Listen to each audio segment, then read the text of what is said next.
Assalamualaikum warahmatullahi wabarakatuh. Alhamdulillahi rabbil alamin. Wassalatu wassalamu ala rasulillahil karim Nabiyyina Muhammadil amin wa ala alihi wa sahbihi ajma'in wa ba'd. Tema kita di kesempatan kali ini dan sudah memasuki pertengahan di bulan Rajab, tanggal 15 Rajab 1443 Hijrah bertepatan dengan 17 Februari 2022 Masehi. Ini memang temanya bukan sekedar menarik, tapi rangkaiannya begitu panjang. Kalau melihat gerbong kereta ini, kayaknya mungkin gerbongnya ini ada sampai 5-6 gerbong. Karena kita harus bahas tentang bagaimana keutamaan Rajab, korelasinya dengan keberkahan, lalu kita ingin mencoba mendapatkan dari keberkahan itu percikannya di keluarga dalam wujud sakinah, mawaddah, dan rahmah. Baik, mari kita mulai dengan mengenal dulu apa itu Rajab. Rajab secara bahasa itu bermakna at-ta'zim, sesuatu yang agung, sesuatu yang terhormat. Dinamakan demikian karena di era-era bahkan sebelum Nabi SAW diangkat, dilantik menjadi Nabi dan Rasul, masyarakat lokal sudah mewarisi isyarat-isyarat dari generasi sebelumnya untuk memuliakan momentum di bulan ini, juga 3 bulan yang lain yang terpisah agak jauh dari Rajab. Jadi ada 4 yang mulia di antara sekian 12 bulan ini yang nanti bergelar bulan terhormat. Ada 3 berurutan, yaitu bulan ke-11 Dzulqa'dah, bulan ke-12 bulan Haji, kemudian Al-Muharram, ya, bulan yang pertama, kemudian yang ke-7 namanya Rajab.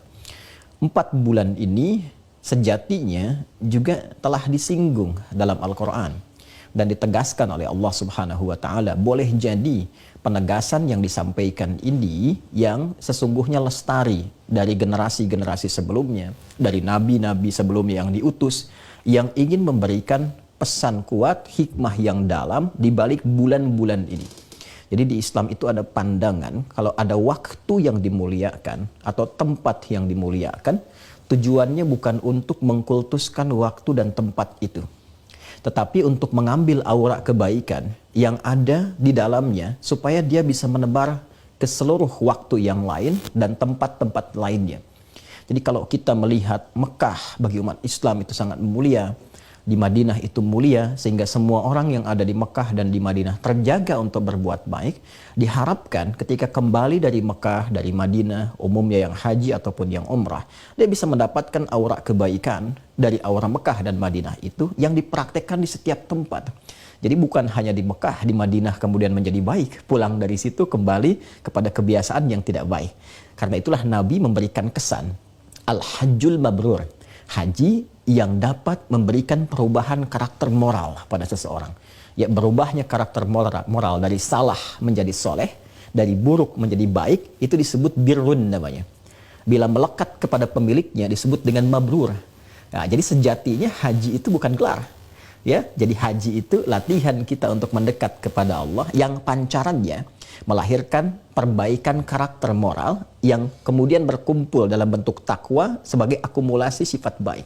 Karena itu haji mabrur itu bukan disebutkan ke orangnya, tapi kualitas hajinya. Kata Nabi, al-hajjul mabrur, ya, haji yang berkualitas baik itu yaitu ketika dia pulang dari haji ada transformasi etika, transformasi moral, akhlak pada diri pelaku haji ini sehingga menjadi lebih baik dari sebelumnya. Nah, demikian juga dengan waktu. Sekarang kita dihadapkan pada Rajab. Apa yang baik, yang utama di Rajab ini? Sehingga kita diminta untuk berlatih, mengambil hikmahnya, spiritnya, yang diharapkan dari hasil pelatihan di bulan ini bisa ditebarkan aura kebaikan dan keistimewaannya di waktu-waktu lainnya. Jadi bukan sekedar ketika Rajab bersemangat untuk melatih diri dari segala tuntunan yang istimewa yang baik itu, tapi kita harus tebarkan, ya, viralkan dalam bentuk perilaku, sikap, dan sifat di sisa waktu yang lainnya. Maka mari kita lihat warisan-warisan yang disampaikan dari generasi masa lalu, kemudian sampai kepada era Nabi Muhammad SAW, dan ditegaskan oleh Allah dalam Al-Quran dengan turunnya surah ke-9, surah At-Taubah, Nah, suratnya juga menarik ini, karena nanti akan selaras dengan nafas ayatnya yang terkait dengan Rajab. Surah ke-9, surah Taubah, ayat yang ke-36. Surah 9, ayat 36. Mari kita lihat Allah berfirman, A'udzubillahi minasyaitonirrajim. Inna iddatash syuhuri 'indallahi 12 syahran fi kitabillah. Yauma khalaqas samawati wal arda minha arba'atun hurum. Dzalika ad-dinul qayyim. Nah, ini poinnya. Fala tazlimu fihinna anfusakum. Ini poin pentingnya, ya. Baik, nanti yang bersamaan dengan ada Quran terbentang atau mushaf di hadapannya, boleh dikasih highlight itu atau dituliskan Quran surah ke-9 ayat 36 karena ini spirit utamanya. Inna iddatash syuhuri, kata Allah, sungguh aku tegaskan. Jadi kalau ada kata inna, ya, dalam bahasa Arab pada umumnya, apalagi di Al-Quran ataupun hadis, itu fungsinya memiliki fungsi penekanan. Bila ada yang ditekankan, berarti ada yang penting. Pimpinan memberikan penekanan pada aspek pekerjaan yang ini. Ketika ditekankan, berarti ada yang sangat penting di dalamnya. Allah memberikan penekanan, ya, dalam firman-Nya, berarti ada sesuatu yang istimewa, berbeda dengan hal-hal yang lainnya, yang membutuhkan perhatian yang lebih dalam, konsentrasi yang lebih tinggi. Inna iddatash syuhuri, kata Allah, indallahi, sungguh aku tekankan jumlah bilangan bulan yang telah aku tetapkan sejak mula mencipta langit dan bumi. Dalam setahun itu ada 12 bulan. Jadi Al-Quran mendeklar langsung keterangan bahwa setahun ada 12 bulan. Dan ini termasuk yang menarik karena ada bagian isyarat ilmiah, sisi ilmiah yang diisyaratkan dalam Al-Quran, dan biasanya motivasinya untuk riset, ya, sehingga menghasilkan segala hal yang lebih bermanfaat lagi. Ya, nanti ada versi lain dari bahasan-bahasan tertentu yang tematiknya bisa menghadirkan riset itu, ya, dalam berkehidupan. Jadi setahun, kata Allah, ada 12 bulan. Ya, sudah kemudian didesain itu dari sejak penciptaan langit dan bumi. Dari 12 ini, minha arba'atun hurum. Ada 4 yang aku tetapkan, kata Allah, sebagai bulan terhormat. Jadi ada 4 yang istimewa, yang redaksi Qur'annya itu diksinya menggunakan kata hurum, menunjuk pada sesuatu yang terhormat.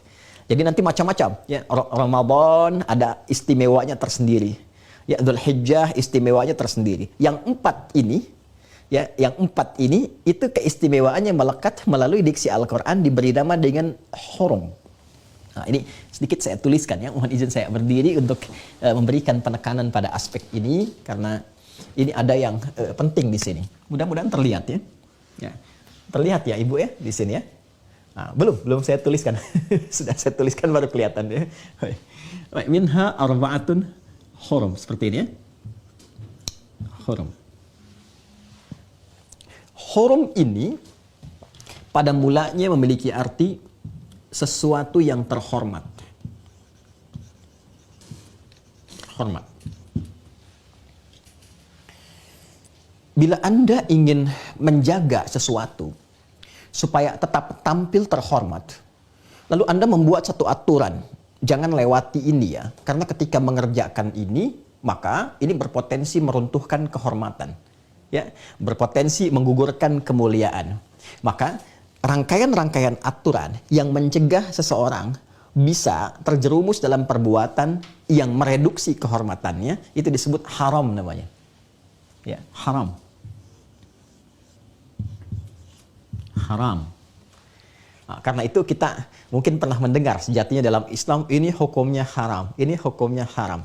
Nah, haram itu sejatinya diturunkan bukan ingin membatasi aktivitas manusia, bukan. Tapi spiritnya untuk menjaga kehormatan supaya tidak tereduksi dalam kehidupan. Ya, ketika Allah mengharamkan misalnya, haram, hukumnya haram nih. Ya, tidak boleh minum minuman yang memabukkan, disebut khamar misalnya, ya. Mirasantika itu bisa minuman, bisa juga pil, bentuknya apapun yang bisa merusak akal, ya, yang bisa melemahkan fungsi akal. Diharamkan, kemudian turun ayat misalnya surah kedua Al-Baqarah ayat 219 misal, sampai nanti ke Al-Maidah ayat 90. Kenapa diharamkan ini? Sebetulnya spiritnya bukan ingin memberikan batasan pada aktivitas, tapi di balik ini ada yang bisa meruntuhkan kehormatan, ya. Berbahaya nanti ketika Anda konsumsi tidak sadar, kalau tidak mencelakakan diri bisa mencelakakan orang. Sekarang kita lihat kan banyak viral kasus-kasus di jalanan ini. Ya, kemarin malam ada yang menabrak portal di Sudirman, menabrak motor dan sebagainya. Ketika digali, ternyata ada persoalan ya dalam pencernaan akalnya itu yang diakibatkan karena mengonsumsi sesuatu yang tidak bermanfaat dalam hidup. Ya, mencuri itu haram hukumnya misalnya. Ya, kenapa? Karena ketika dilakukan perbuatan itu nanti runtuh kehormatan. Dan terkadang runtuhnya kehormatan pelaku itu yang berbahaya adalah bisa menyebar kepada kolega. Hati-hati, karena itu sering saya berikan satu motivasi dan penekanan jangan sampai ya ada insan-insan di institusi pemerintahan atau di pekerjaan lainnya yang melakukan tindakan-tindakan kontraproduktif seperti korupsi misalnya, atau berbuat hal-hal yang terlarang yang lainnya, zina, selingkuh, nanti kan dan sebagainya. Tadi disinggung mengakibatkan layangan putus, harap-harap cinta fitri tiba-tiba putus karena layangan deh. Nah, ini dampaknya bukan hanya pada pribadi. Bayangkan ketika seseorang itu misal, taruhlah bermasalah secara hukum, bagaimana dengan keluarganya? Bagaimana dengan anaknya?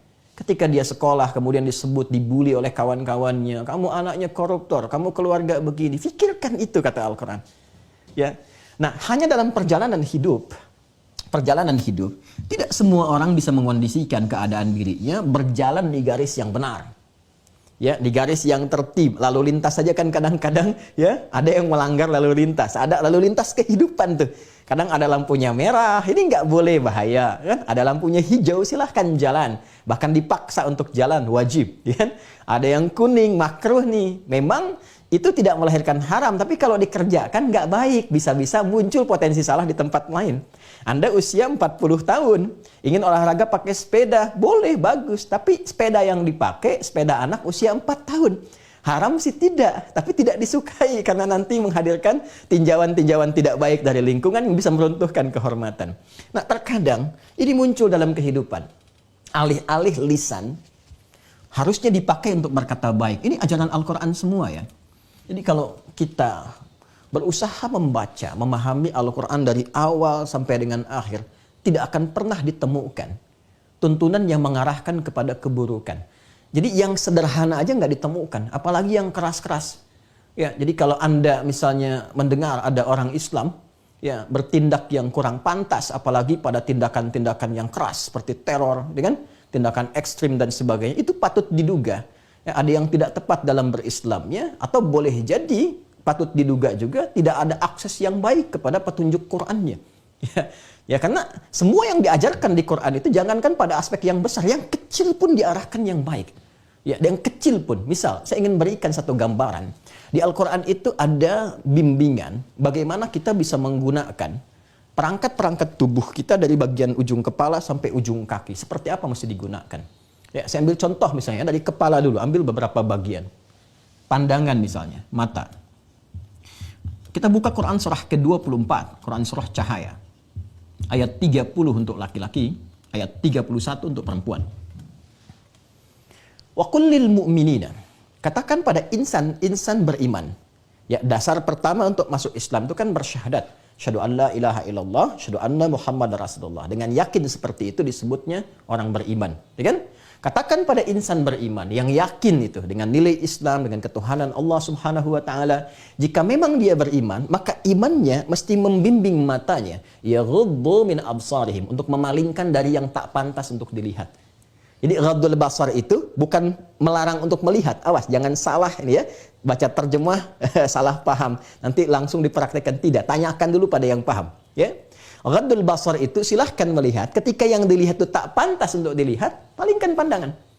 Ya, oke, nanti ada bab yang sangat rinci tentang pornografi misalnya, hal-hal yang kotor yang tidak pantas untuk dilihat, yang secara fitrah pun kita memahami ini nggak baik. Ya, kata Nabi, kalau kita melihat sesuatu, merasakan hati kita gelisah, takut diketahui orang banyak, ada potensi salah. Ya, Anda bisa bayangkan. Jadi mata saja insan beriman itu hanya boleh melihat pada yang baik saja. Yang tak baik jangan dilihat. Ayat 31-nya untuk perempuan, wa kullil mu'minati, katakan pada para perempuan insan beriman, yaghdudna min absarihinna, tak ada beda dengan laki-laki, pandang yang baik, yang tak baik palingkan dari pandangan. Jadi Anda bisa bayangkan, memandang sesuatu yang tidak berhak saja itu tidak diperkenankan, ya.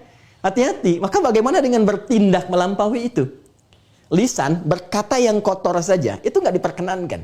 Kalau Anda buka Quran surah ke-49 misalnya, ini ke lisan untuk bertutur. Quran surah ke-49, Al-Hujurat. Di ayat ke-11 sampai dengan ayat 12. Itu imannya dulu disebutkan. Dan iman itu kalau mengawali satu ayat, itu mempertaruhkan kualitasnya. Hati-hati, mempertaruhkan kualitasnya. Kalau dikerjakan dengan baik, itu tanda imannya bagus. Kalau kemudian malas-malas atau bahkan bergeser dari situ, ini menandakan iman bermasalah. Ya ayyuhalladzina amanu, hai semua orang yang beriman, kata Allah, la yasra qaumin qaum. Kalau engkau merasa beriman, lisanmu akan membimbing, imanmu akan membimbing lisanmu itu untuk bertutur yang baik. Maka jangan sampai saling mencela. La yaghtab ba'dukum ba'dha, jangan bikin hoax. Ya, jangan gosip, jangan membicarakan hal-hal yang buruk tentang orang, apalagi menyebarkan yang tidak tepat. Jadi cukup dengan beriman, nggak ada produksi hoax dalam kehidupan. Cukup dengan beriman, tutur yang keluar itu mulia semua. Jadi bisa dibayangkan, bertutur saja terjaga, memandang saja terjaga, maka bagaimana bisa bertindak yang lebih daripada itu? Ya. Itu saat terjadi dan kita berlindung kepada Allah, semoga tidak akan pernah terjadi seperti itu ya. Kita mengharapkan tatanan kehidupan yang harmoni, yang baik. Saat terjadi bom di Jalan Tamrin itu, saya sedang berada di Lampung.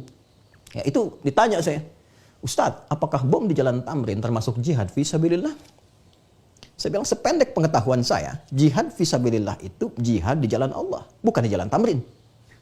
Jadi ada yang tidak tepat. Ya, ada hal-hal yang sampai kemudian ke masyarakat, ya, orang-orang yang saat dia bersikap dan sebagainya, ada yang terpotong dari bimbingan berkehidupan ini. Sehingga bergeser. Nah, yang belum tahu, mesti diberitahu, mesti dicerahkan, mesti diarahkan pada jalan yang baik lagi. Karena itulah, Allah Subhanahu wa Ta'ala menghadirkan bulan-bulan tertentu untuk mengembalikan kehormatan ini, sehingga kembali kepada situasi awal yang memang saat diciptakan itu mulia. Ya, Quran surah ke-17. Al-Isra di ayat ke-70. Ini deklarasi pertama Allah Subhanahu wa Ta'ala yang memberikan kemuliaan pada segenap hambanya, anak cucu Adam. Walaqad karramna bani Adam. Ya, Allah menyampaikan dan aku tegaskan. Ya, aku berikan jaminan. Jadi sebelum ada ham dan sebagainya, ini Al-Quran lebih dulu mendeklarasikan, ya, bagaimana hak dasar yang melekat pada manusia itu. Walaqad karramna bani Adam, dengan segala keagunganku, kata Allah, ya, aku telah tempatkan manusia itu dalam posisi yang mulia. Ya, posisi terhormat. Karomah itu sesuatu yang mulia, ya, diserap ke dalam bahasa Indonesia menjadi karomah. Pernah dengar ya? Karomah Ustadz A, Syekh A, Kiai A. Karomah itu adalah sesuatu yang menampilkan kemuliaan. Ya, karena melebihi standar-standar yang lain, maka orang melihatnya sebagai sesuatu yang luar biasa. Padahal asalnya sesuatu yang sangat mulia. Jelas ya? Allah sudah muliakan, maka Allah membuat sebuah aturan, rambu-rambu, yang menjaga manusia supaya tetap dalam kemuliaan itu. Jadi saat pulang kembali kepada Allah pun jangan membawa sesuatu yang tidak baik. Karena terciptanya mulia. Masa tercipta mulia, pulang-pulangnya kemudian kotor? Ya kan? Karena itulah kemudian dalam perjalanan manusia yang kadang-kadang ada potensi-potensi nafsunya, menginginkan sesuatu melebihi kapasitasnya, ya, ingin percepatan pada kematangan materi misalnya, tapi mendengarkan masukan yang tidak tepat, salah cara bertindaknya, ya. Ingin mendapatkan kedudukan tertentu, tapi mendapatkan masukan yang tidak benar, salah kemudian cara bertindaknya. Maka dengan kasih yang sangat luar biasa, Rahman yang tanpa batas, Rahim yang sangat dalam, maka Allah kemudian memberikan satu momentum. Dalam setahun itu ada 12 momentum ini disebut dengan hurum. Ya, setahun itu ada 12. Ya, dari 12 ini ada 4. Yang 4 ini disebut dengan bulan hurum, momentum untuk mengembalikan manusia pada keadaan yang terhormat. Ya, pada keadaan yang terhormat. Minha arba'atun hurum. Nah, 4 ini ada 3 berurutan. 1, Dzulqa'dah, bulan ke-11. 2, Dzulhijjah, bulan 12. 3, Al-Muharram, bulan pertama dalam urutan kalender Islam, ya, kalender Hijriah. Kemudian yang keempat bulan Rajab, bulan yang ketujuh dalam urutan kalender Hijriah. Nah, secara singkat kita sekarang berada di sini, bulan yang keempat, bulan yang diharapkan di dalamnya, ya, ada latihan-latihan dan kesadaran-kesadaran untuk mengembalikan kita dalam posisi yang terhormat, bukan hanya di hadapan manusia tapi juga di hadapan Allah Subhanahu wa taala. Biasanya kalau Tuhan, Allah sudah memberikan satu penilaian terhormat kepada hambanya, maka semua hamba akan mengatakan dia orang baik. Ya. Tapi ketika seorang mengatakan dia baik, di tempat lain belum tentu orang mengenalnya sebagai pribadi yang baik. Ya. Perlu diklarifikasi lagi, perlu dicek lagi. Ya, kita mau ke negara orang bahkan kan harus dicek tuh bikin visanya. Ini siapa, latar belakangnya bagaimana, ya. Tapi kalau Tuhan sudah mengatakan, Allah sudah mengatakan, hamba ini hamba baik, maka semua jalan akan dibuka kebaikan yang mengenalkan pada halayak bahwa ini memang insan yang mulia. Nah, maka pertanyaannya kita susulkan, ya Allah, bagaimana cara kami memanfaatkan bulan Rajab ini yang memiliki keistimewaan untuk mengembalikan keadaan kami pada aspek yang terhormat. Ingat, hormat pun dari bahasa Arab itu. Asalnya dari kata ini haram, seakar dengan kata hormah. Ya, hormah itu dari bahasa Arab, hormah. Ya, yang menjaga kemuliaan, kewibawaan, ya, tampilan kebaikan. Maka kita teruskan. Dzalika dinul qayyim. Ya, itulah tuntunan agama yang benar. Jadi tuntunan agama yang benar itu menempatkan manusia, menjaga manusia, membimbing manusia agar tetap berada dalam tuntunan yang terhormat. Ya, jadi mustahil ada agama mengarahkan pada tuntunan-tuntunan yang bisa mereduksi kehormatannya. Ya, karena itu ketika ada tuntunan agama, kata Allah, kata Al-Quran yang benar itu, kita bisa lihat. Dan indahnya dalam Al-Quran, silahkan. Ya, ini hak yang sangat terbuka bagi setiap insan. Ya, bahkan Nabi pun hanya diminta untuk menyampaikan. Ini menyampaikan. Fadzakir innama anta mudzakir. Ya Muhammad SAW, share. Sampaikan. Tugasmu hanya men-share, menyampaikan, mengingatkan. Ya, kemudian apa yang terjadi? Lasta alaihim bimusaitir. Tapi tidak boleh memaksa orang. Ya, jadi memaksa tuh nggak boleh, dilarang. La ikraha fid din, ayat tegasnya di Quran surah kedua Al-Baqarah ayat 256. Nggak boleh paksa orang untuk memeluk ad-din. Ya, yang dimaksud ad-din di sini Islam. Inna ad-dina 'indallahil Islam. Jadi memaksa orang lain saja untuk masuk Islam itu bisa berdosa. Dan sejatinya sangat objektif, kata Allah, biarkan mencerna. Silahkan dipelajari, silahkan dikomparasikan. Keputusan itu masing-masing, lakum dinukum waliyadin. Dan dari keputusan itu, setiap insan kembali kepada Tuhan, kepada Allah Subhanahu wa taala dengan membawa konsekuensi dari pilihannya masing-masing. Indah sekali. Ya, indah. Tapi Al-Qur'an memberikan standar. Agama yang baik itu, din yang baik itu dzalika dinul qayyim yang lurus, yang tegak, yang baik, itu yang bisa menjaga manusia agar tetap bertahan dalam kehormatannya, kemuliaannya. Ya. Kalau mau kita detilkan dari bangun tidur sampai tidur lagi terjaga kehormatan. Karena itu di Islam kita dapati, ya, dari perkara yang sederhana sampai yang paling kompleks itu ada bimbingannya. Dari bangun tidur aja udah ada doanya, ada bimbingannya sampai tidur kembali. Supaya apa? Bukan memberikan beban, supaya terjaga kemuliaannya. Nah, maka yang pertama, untuk bulan Rajab ini spesifik, termasuk bulan Haram. Jadi kalau disebutkan bulan-bulan Haram, ini ada 4 ya, seperti saya sampaikan. Sekarang kita ada di Rajab. Apa jalan pertama untuk menjaga kehormatan ini? Fala tazlimu fihinna anfusakum. Wah, indah sekali ini. 1, dilarang berbuat zalim. Fala tazlimu fihinna anfusakum. Larangan berbuat zalim.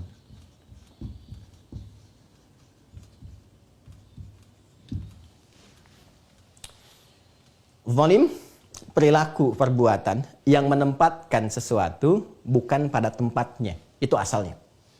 Sehingga menyalahi pokok. Ada orang minum, harusnya pakai gelas. Mandi pakai gayung. Ya. Ada orang minum pakai gayung, mandi pakai gelas. Nah, itu secara bahasa disebut dengan zalim. Ya.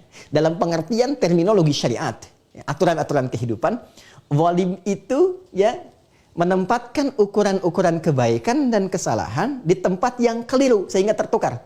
Ya, harusnya ini dilarang dijadikan halal, ya harusnya ini yang soleh dijadikan salah. Jadi yang benar tidak diikuti, yang salah dilakukan. Nah, itu disebut dengan perbuatan zalim. Zulmun, orangnya disebut dengan zalim. Ya, seringkali kan ada bahasa viral ya, saya sedang terzolimi atau dia terzolimi. Nah, berarti dia terkena objek dari perilaku orang lain yang berbuat salah kepadanya, ya kan? Baik, ini perbuatan yang menyimpang, perilaku yang menyimpang. Singkatnya perilaku yang menyimpang. Ya. Dan sifatnya di sini bentuknya adalah bentuk tegas, perintah untuk melarang sesuatu. La, La, jangan lakukan. Jangan sekali-kali lakukan. Nah, kalau ada di bahasa Arab itu bentuk tegas larangan yang disertakan pada perbuatan, maka lihat ujung harokat dari perbuatannya. Misal, la tazlimu pakai alif atau pakai nun. Okay? Kalau pakai nun, berarti itu tatanan rencana-rencana ke depan. Ini sedikit ya, kita berbagi kaidah bahasa Arab tuh.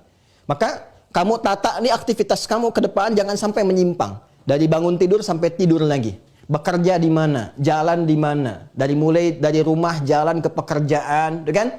Jangan sampai melakukan perbuatan yang menyimpang di jalan. Sampai ke pekerjaan, jangan sampai membuat hal-hal yang menyimpang dari aturan-aturan pekerjaan, ya kan? Nah, ini kalau pakai nun di ujungnya itu memetakan yang akan berlangsung. Tapi kalau menggunakan alif di ujungnya, tazlimu misalnya, maka sifatnya dua. Korektif terhadap apa yang telah berlalu dan merencanakan apa yang akan datang. Ya. Jadi ada sisi introspeksinya, sifat korektif terhadap apa yang telah berlalu, dan merencanakan apa yang akan dilakukan di masa depan. Ya, present, continuous, and future, gitu kan? Baik. Dan ternyata dikembalikan ke Quran surah ke-9 tadi, di ayat ke-36, itu bentuknya menggunakan bentuk kedua. Fala tazlimu, ada waw dan alif di ujungnya. Ya. Maka cara menerjemahkannya kita kembalikan pada kaidah dasar ini. Fala tazlimu fihinna anfusakum. Jika kalian memasuki satu di antara 4 bulan ini, ya kan? Maka mencobalah berlatih untuk mengembalikan kehormatan hidup. Satu dengan cara apa? Fala tazlimu. Ya, baik. Cara pertama, coba introspeksi dulu, koreksi apa yang pernah kita kerjakan sebelumnya yang mungkin punya potensi keliru yang meruntuhkan kehormatan. Lihat cerminan di sekitaran kita. Ya, saya bawa ke kantor dulu ya. Nanti ketika dibawa ke rumah di bagian keduanya, ketika memasuki samara itu, ya. Baik. Coba lihat dicek. Ya, kita sering melihat cermin kita untuk melihat tampilan fisik. Ya. Tapi seringkali kita abai untuk melihat cerminan langsung yang mengetahui kondisi karakter moral kita. Bagaimana karakter moral itu mendorong seseorang untuk menghadirkan karakter kinerja. Ya? Dan ternyata cermin itu ada pada lingkungan. Ya, sering digambarkan dalam literasi Islam. Baik di Al-Quran, di hadis, keterangan para ulama. Lihat sekeliling kita. Ya, jangan-jangan kita datang, orang langsung berpencar. Ya kan? Kita bergabung, orang langsung left. Kalau sekarang musim-musimnya online, ya. Coba dicek, coba evaluasi. Jadi sekarang ternyata Al-Quran memberikan jalan untuk mengembalikan kehormatan itu adalah ditempuh jalan pertama orang-orang yang senang berevaluasi diri. Evaluasi, Masya Allah. Jadi mengevaluasi diri itu bukan hal yang tercela, ya, bukan hal yang rendah, tapi bermartabat di hadapan Allah. Ya, mengembalikan kepada jalan yang baik untuk mengkreasikan jalur yang benar, itu perilakunya disebut dengan taba. Taba. Yatubu. Ya kan? Sifat karakternya disebut dengan taubah. Taubat, taubah.